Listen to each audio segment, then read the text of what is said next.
Chuck Norris, la liste noire du guerrier silencieux. Chuck Norris n'est pas seulement une star d'action. Il est champion du monde de karaté, vétéran des marines et l'homme qui a transformé la discipline en légende. Du duel au Colisée face à Bruce Lee aux années passées comme Walker, Texas Ranger, il est devenu le visage de la force alliée à l'humilité, le guerrier qui parlait rarement de rancune. Mais même les hommes de fer portent des cicatrices. À 80 ans, Norris a finalement admis qu'il y avait des acteurs qu'il ne pouvait pas pardonner. Des hommes qui, à ses yeux, avaient franchi la ligne par arrogance, trahison, politique ou coup porté trop durement. Certains furent des amis, d'autres des rivaux, et l'un d'eux le laissa meurtri lors d'un combat censé être truqué. Pour la première fois, le guerrier silencieux révèle les noms qu'il a le plus détestés, et derrière chacun d'eux se cache une histoire qu'Hollywood n'a jamais oubliée. Norris incarne une philosophie simple, héritée de ses années dans l'armée et dans le dojo: discipline, respect et loyauté. Toute personne qui enfreint ce code, qu'elle soit maître d'arts martiaux, acteur célèbre ou icône du rock, mérite le jugement du silence. Joe Louis, frère d'armes devenu rival amer. Bien avant les projecteurs d'Hollywood ou les mèmes d'Internet, Chuck Norris et Joe Louis étaient les deux tours jumelles du karaté américain. Dans les années 1960, ils s'entraînaient sous les mêmes maîtres, s'affrontaient dans les mêmes dojos et gravaient leurs noms dans les mêmes tournois. Pour les passionnés d'arts martiaux de l'époque, ils étaient les deux faces d'une même pièce. Norris, le Texan discipliné qui misait sur la précision et la patience, et Louis, le marine surpuissant dont l'agressivité brute et le charisme naturel faisaient de lui un véritable showman. Ensemble, ils ont propulsé le karaté dans le courant dominant du sport américain. Leur lien était réel. Ils voyageaient ensemble, donnaient des séminaires et s'élevaient mutuellement à chaque affrontement. Mais le succès est rarement l'allié de la fraternité. Au début des années 1970, Norris amorça sa transition vers le cinéma, poursuivant des opportunités à Hollywood après son combat historique avec Bruce Lee dans La Fureur du Dragon. Pour Louis, qui s'était battu des années durant pour maintenir les arts martiaux ancrés dans la discipline et la crédibilité du combat, Hollywood ressemblait à une trahison. Ils voyaient la gloire grandissante de Chuck comme le signe que l'art pour lequel ils avaient saigné se transformait en divertissement. Louis ne cachait pas ses sentiments. Dans des interviews, il laissa entendre que Norris avait vendu son âme, troquant la sueur et le sacrifice contre les caméras et la chorégraphie. Ces piques faisaient mal, mais pire encore furent les accusations murmurées selon lesquelles le palmarès de Norris n'était pas aussi solide qu'il y paraissait. Pour Chuck, qui avait gagné chaque ceinture, chaque titre, et pour qui la loyauté était la plus haute des vertus, ces mots furent comme un coup de couteau entre les côtes. L'idée que son propre frère mettait en doute son honneur de champion était insoutenable. En public, Louis continua d'attaquer. Il se moquait des films de Chuck, parlant de karaté hollywoodien, sous-entendant qu'il manquait de l'authenticité du vrai combat. Chuck, lui, choisit de ne jamais répondre, mais ce silence n'était pas celui de l'indifférence. C'était celui du chagrin. L'homme qu'il avait autrefois appelé frère était devenu un rival, puis quelque chose de plus froid encore, un étranger. Quand Joe Louis mourut en 2012, Norris rendit hommage, saluant son talent et son influence sur les arts martiaux. Pourtant, ceux qui écoutaient attentivement percevaient la distance. Le lien s'était brisé des décennies plus tôt, et le temps ne l'avait jamais réparé. Ce que Chuck portait en lui n'était pas de l'ego, mais le poids d'une amitié perdue dans l'amertume, un silence plus lourd que n'importe quel coup reçu sur le ring. Bruce Lee, plus qu'un simple combat de cinéma. En 1972, le Colisée de Rome devint le décor mythique du duel d'arts martiaux le plus célèbre du cinéma. À l'écran, La Fureur du Dragon oppose Tang Lang de Bruce Lee à Colt de Chuck Norris. 10 minutes haletantes de déplacements millimétrés, de coups qui résonnent dans les côtes et une histoire racontée presque sans paroles. Hors caméra, cette séquence représentait l'aboutissement de plusieurs années d'entraînement partagé, de rivalité amicale et d'un duel silencieux de philosophie. Lee et Norris s'étaient rencontrés sur le circuit américain des tournois à la fin des années 1960, devenant rapidement amis et partenaires d'entraînement occasionnels. En 1972, Lee l'appela avec une proposition: « Sois mon boss final à Rome ». Norris se souvient avoir plaisanté: « Qui gagne, Bruce ?»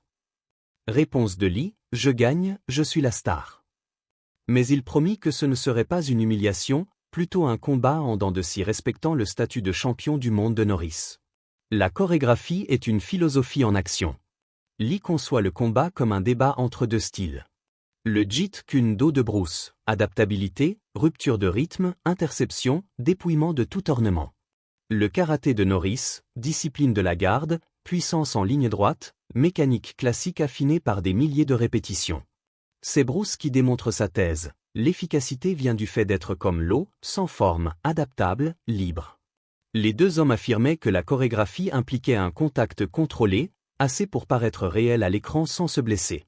Le réalisme venait du timing et de la confiance. Ils s'étaient assez entraînés ensemble pour exécuter des échanges serrés sans danger.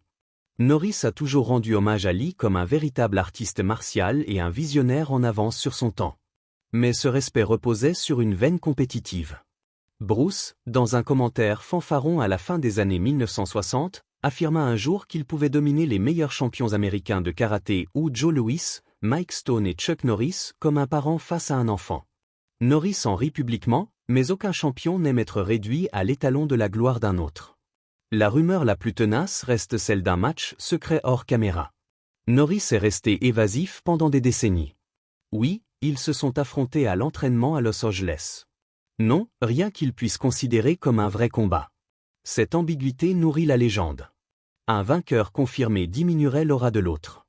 Le mystère préserve les deux. L'amitié était réelle, la trahison jamais. Mais la rivalité silencieuse, celle de deux hommes au sommet de leur art, a laissé à Norris un sentiment d'inachevé. Jean-Claude Van Damme, l'acteur qui donne des coups de pied. Au milieu des années 1980, un nouveau nom illuminait les affiches, Jean-Claude Van Damme. L'importation belge, surnommée The Muscle from Bruxelles, devint une sensation du jour au lendemain.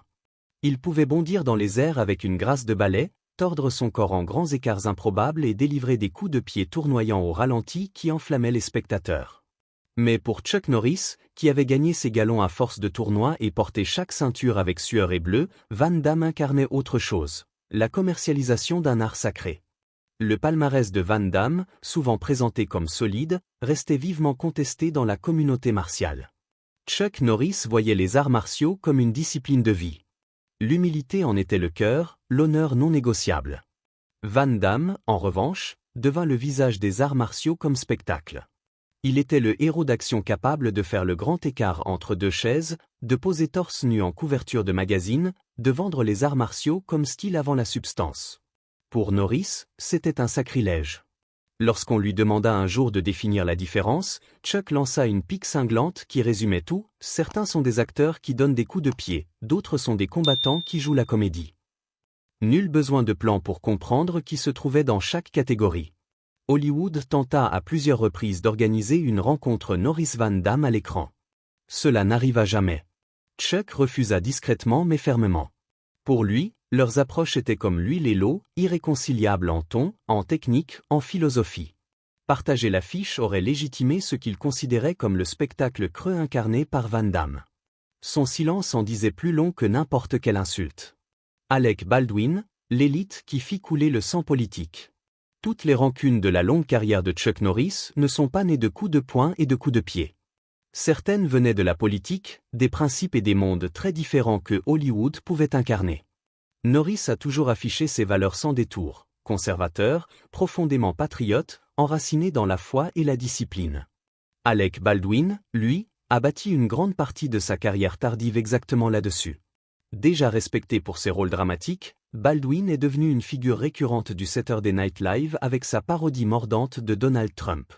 Semaine après semaine, il tournait le président en ridicule, ravissant une moitié du pays et exaspérant l'autre. Pour Norris, ce n'était pas de l'humour, c'était du mépris. En 2017, sur son blog WND Daily, il dénonça ce qu'il appelait l'élite hollywoodienne qui pense que se moquer de nos dirigeants les rend cool. Il n'écrivit jamais le nom de Baldwin, mais personne n'eut de doute sur la cible. Le fossé entre les deux hommes est révélateur. Baldwin incarne un Hollywood où satire et politique s'entrelacent, où les acteurs deviennent des activistes et inversement. Norris incarne l'ancienne garde, discipline, loyauté et respect, même envers des dirigeants avec lesquels on peut être en désaccord. Le combat était idéologique, la tradition contre la dérision. Steven Seagal, l'arrogance qui alla trop loin.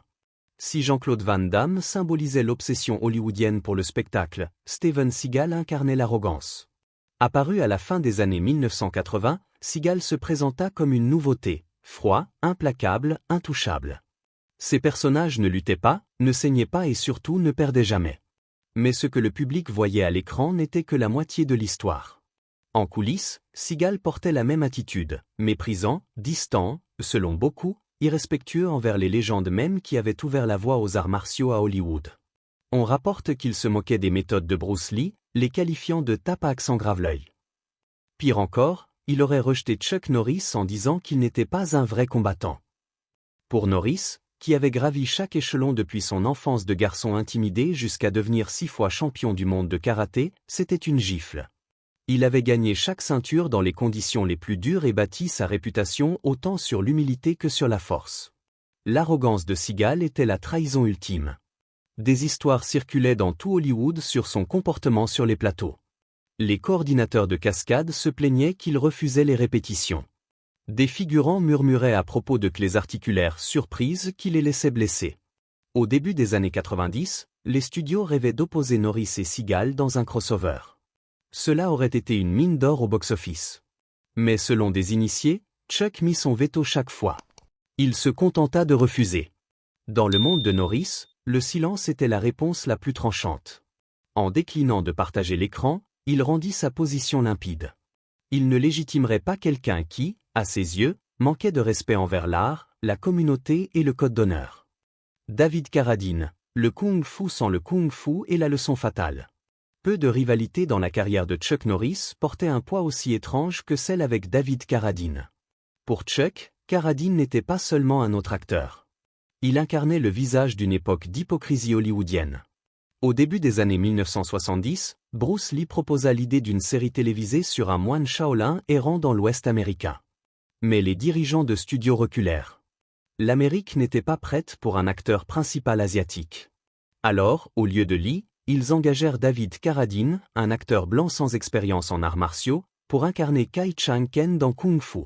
La série devint un succès, et Carradine accéda à la célébrité en s'appuyant sur une culture qu'Hollywood refusait pourtant de laisser se représenter elle-même. 10 ans plus tard, le destin ou peut-être l'ironie plaça Norris et Carradine face à face.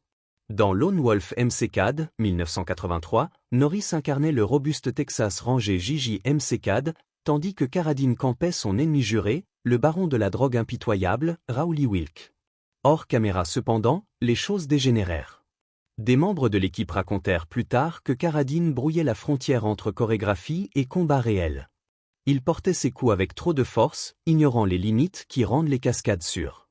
Chuck, réputé pour sa patience, finit par poser une limite.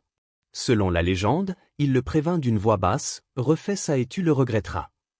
Quand Carradine poussa sa chance un peu trop loin, Chuck riposta. Les versions diffèrent, mais l'essentiel demeure. Le plateau serait devenu silencieux lorsque Carradine toucha le sol. Le tournage aurait même été suspendu jusqu'à ce qu'il reprenne ses esprits. Pour un homme qui avait bâti sa réputation sur l'authenticité, Chuck venait de prouver que sa puissance à l'écran n'était pas qu'une illusion de cinéma. Puis vint la phrase devenue légende, « David Carradine est aussi bon artiste martial que je suis bon acteur ». Ce fut l'insulte la plus dévastatrice que Norris ait jamais lancée, balayant d'un sourire glacial les compétences de Carradine. Shia LaBeouf, la célébrité sans discipline et le chaos. Le dernier nom sur la liste de Chuck Norris est le plus improbable. Non pas un rival du dojo ni un père de l'âge d'or du cinéma d'action, mais une star de 2 générations plus jeunes, Shia LaBeouf. Sur le papier, les deux hommes ne pouvaient pas être plus différents. Norris a bâti sa légende grâce à la discipline, la constance et un refus de se laisser dévorer par l'ego.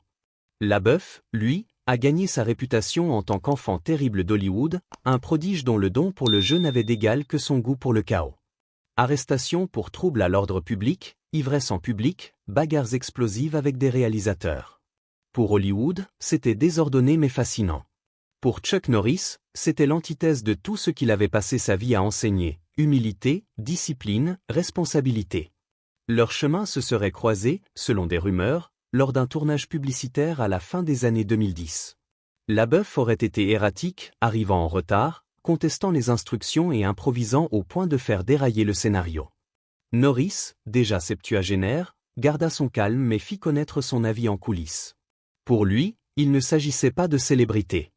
Il s'agissait de respect pour l'équipe, pour le travail, pour la discipline qui exige de se présenter prêt. Peu de temps après, Chuck publia un court message énigmatique sur Facebook.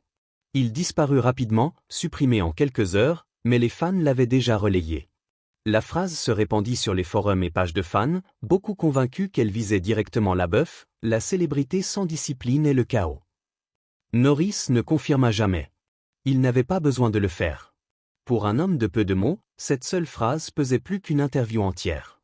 Chuck Norris a vécu assez longtemps pour voir ses rivaux devenir poussière et les rumeurs se transformer en légendes. Ce qui reste, ce ne sont pas seulement des rancunes, mais des rappels de l'importance qu'il accordait à la discipline, au respect et à la loyauté. À 80 ans, sa liste noire ressemble moins à de la colère qu'à une carte des lignes qu'il a toujours refusé de franchir.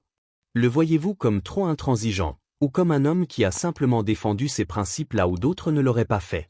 Partagez vos réflexions dans les commentaires, et n'oubliez pas de liker et de vous abonner. D'autres histoires comme celle-ci vous attendent.